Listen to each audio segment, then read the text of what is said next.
welcome back to another video. Today's video, I'm going to be showing you how to pluck a frontal and get it flat as possible. Okay, so this is a frontal I'm using. This is a 13x6 HD pre-made wig, and this is about like a 20 inch. And I'm going to put it on the dome head and then pin the lace down with some T-pins. And when you do this, you want to make sure that you are pinning down the frontal flat all the way around, because you don't want to poke holes in your lace.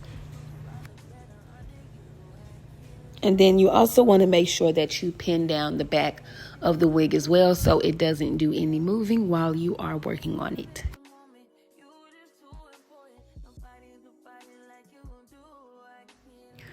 First, I'm going to part my wig down the middle, and this is just so I don't accidentally pluck the part. Whatever side your part is on, go ahead and part that section out, so that way when you're plucking, you don't pluck that. And then I just hot comb it just to make sure it's flat and to make sure I don't get in the way of it. So the tweezers I'm using are from my local beauty supply store. These are just slanted tweezers. And then I'm going to also use this whole lot of body mousse to help me loosen up the knot. So this is how you want to pluck. You don't want to pluck like this. Do not pluck straight up, because you will poke a hole in your lace. You want to pluck like going like backwards, right? And you don't want to be heavy-handed, especially with HD lace, because the lace is so much thinner and it's more prone to, you messing it up. So it's very risky. Yes, this process is very risky. So if you're just trying this, go to the beauty supply store and get you one of them cheap frontals or closures and do it on there before you do it on, your expensive lace. So I'm going to part out that first little layer in the front, and then I'm just going to hot comb the back before I put the mousse on there. Again, the mousse is for the knots. This is just to help loosen up the knots so it's easier to pluck, okay? So you want the mousse more on the lace than on the hair. So that is why you saw me go back in with the mousse and I put it directly on the knots that I was about to pluck.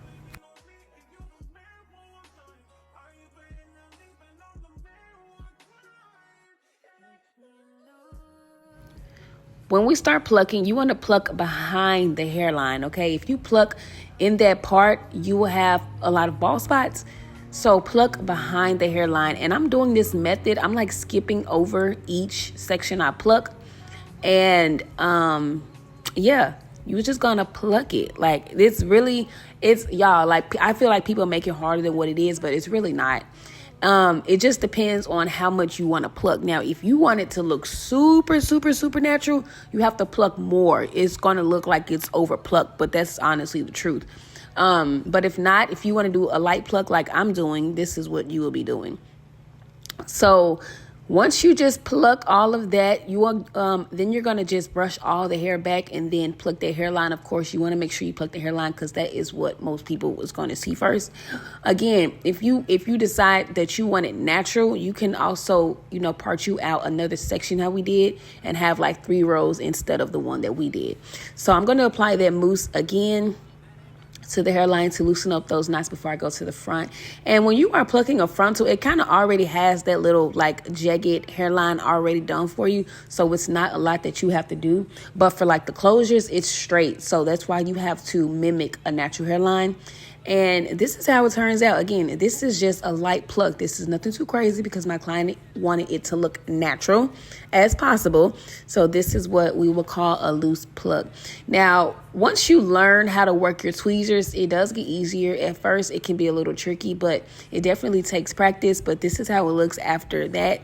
And then I'm just going to go in and blow dry the hair, because I'm going to show you how to get the wig flat as possible once you finish plucking. So this is just some heat protecting serum, and then I also went in with my Design Essentials silk serum, and I'm using a round brush to blow dry the hair out straight, and also to blow dry that hairline out before I go in with my hot tools.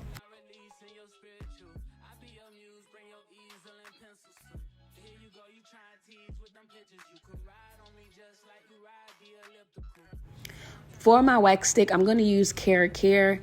And I'm going to part, when you are working with a frontal, you want to part it. Now, you don't need to part it in small sections, because it'll just be a little too flat. and it'll be like greasy, especially if you're using a wax stick. So I just part it in 3 sections on each side, and that gets the wig flat enough. When you are applying your wax stick, you don't have to go as far down as I went. I only went that far because it was a lot of short pieces on this wig. But you really only want it at the roots because you don't want the hair to be oily. Okay, all wax sticks have oil. Do not believe it when people say it doesn't have oil. It has oil. That's what's making it a wax stick. Okay, but anyways, I'm going to use my hot comb, and you see I'm going in, getting that part super flat. And then, of course, you're going to repeat it to the other side. Now, once you get to the back, I part it across. Now, this is just so it looks neat. I know a lot of people, they'll just hot comb it all back, but this looks so much neater when you are actually parting it like a T-part is what you would call it. It just makes the wig look so much better.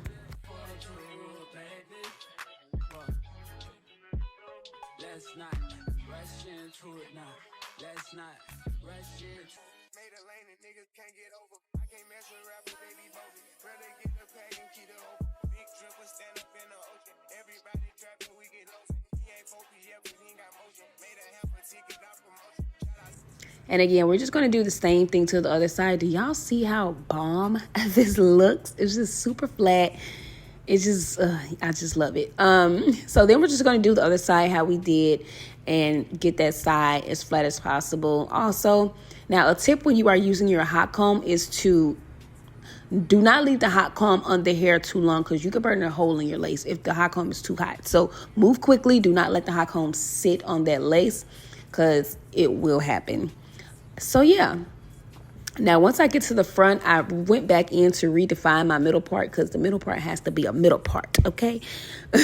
And then I used this spray. It's like a spritz holding spray, and I had used that on my hairline. I always use some type of holding spray on the hairline just to get it extra defined from the plucking, and this is what I used. Now, again, be careful not to put the hot comb directly on the lace, because it will melt, especially if you are using product like we just did. And yeah, I'm just going to do that on both sides. And yeah, this is how the wig turned out. I hope you guys enjoyed this video. Also, be sure to subscribe to my channel and give this video a thumbs up if you would like more hair tutorials. And I will see you in my next video.